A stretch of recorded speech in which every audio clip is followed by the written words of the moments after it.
नमस्ते, आप देख रहे हैं दी ललन टॉप। मैं हूं सोनाली। क्या हाल है यूपी? यात्रा शुरू हो चुकी है जिसका बड़ा इंतजार था। ललन टॉप की टीम यूपी पहुंच चुकी है और सारे लाइव वीडियोस व्लॉग्स देखना चाहते हैं, कैमरा के आगे की बातचीत बिहाइंड द सीन्स देखना चाहते हैं, फॉलो करें हमारा नया यूट्यूब चैनल और सब्सक्राइब करने के लिए डिस्क्रिप्शन बॉक्स में जाकर लिंक पर क्लिक करना है। नाम है ललन टॉप यूपी। अब खबर की ओर आगे बढ़ते हैं। न्यूयॉर्क, एक था टाइगर और बजरंगी भाईजान जैसी फिल्में बना चुके कबीर खान ने अपने करियर की शुरुआत एक डॉक्यूमेंट्री फिल्म मेकर के तौर पर की थी। इस दौरान उन्होंने ढेर सारा समय अफगानिस्तान में भी गुजारा था। उन्हीं अनुभवों से प्रेरित होकर उन्होंने अपनी पहली फीचर फिल्म काबुल एक्सप्रेस बनाई। इस फिल्म में जॉन अब्राहम और अरशद वारसी, जैसा कि आप देख सकते हैं, मुख्य भूमिकाओं में थे। अब जब अफगानिस्तान में तालिबान की वापसी हो गई है, तब कबीर ने अपने उन दिनों के अच्छे और बुरे एक्सपीरियंसेस को बॉलीवुड हंगामा को दिए एक इंटरव्यू में साझा किया।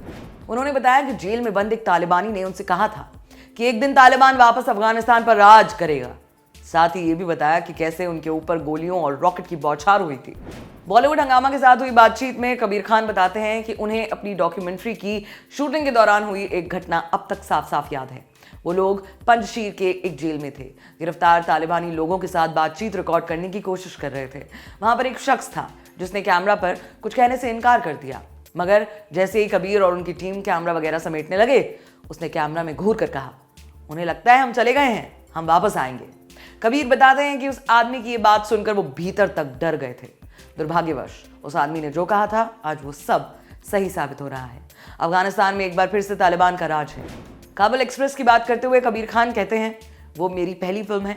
कुछ मायनों में उसे ऑटोबायोग्राफिकल फिल्म भी कह सकते हैं, क्योंकि ये उन्हीं घटनाओं से प्रेरित है जिनसे मैं और मेरे दोस्त राजन कपूर अफगानिस्तान में गुजरे थे। वो फिल्म मुझे कभी नहीं छोड़ती। वो मेरी पहली फिल्म इसलिए थी क्योंकि अफगानिस्तान में जो कुछ भी हुआ उसका मुझ पर गहरा प्रभाव पड़ा था। मुझे हमेशा ये लगता था कि वो कमाल की मानवीय कहानी थी जो कही जानी चाहिए थी। जाहिर तौर पर हमने उसमें ढेर सारे ह्यूमर और थ्रिलर एलिमेंट्स भी डाले। उस कहानी को कहने के पीछे का मकसद ये था कि आप वो जाने जो आज आप पढ़ रहे हैं। हम दुनिया को ये बताने की कोशिश कर रहे थे कि उस वक्त इंटरनेशनल न्यूज़ में जो दिखाया जा रहा था, हमने सिर्फ वही देखा। इसीलिए वहाँ क्या हो रहा है इस बारे में हमारा दृष्टिकोण बड़ा गड़बड़ हो गया। बकौल कबीर, एक डॉक्यूमेंट्री फिल्म मेकर के तौर पर सबसे बड़ी सीख ये होती है कि आप कहीं जाते हैं, वहाँ वक्त गुजारते हैं, तब आपको एहसास होता है कि वहाँ एक्चुअली क्या कुछ हो रहा है। तब आपको पता चलता है कि मीडिया जो दिखा रही है और ग्राउंड पर जो हो रहा है, इन दोनों में बहुत अंतर है। कबीर बताते हैं, पिछले 20 दिनों से हम सबको ये लगता रहा कि अमेरिका ये वॉर जीत रहा है।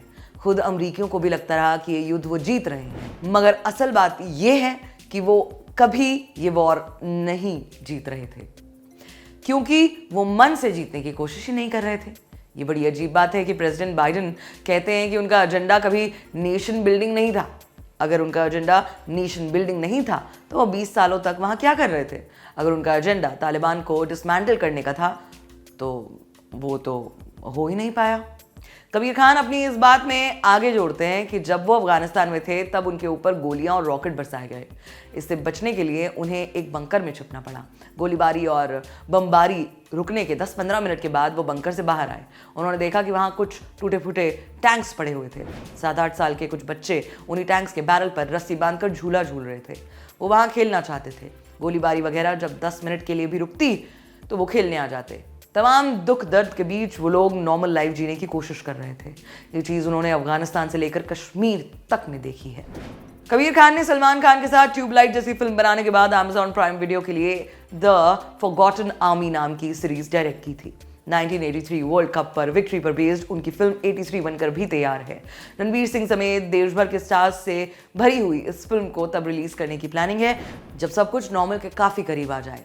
अधिकतर लोग वैक्सीन ले चुके हैं ताकि वो अपनी फैमिली के साथ पूरी निश्चिंतता के साथ उनकी फिल्म देख सकें।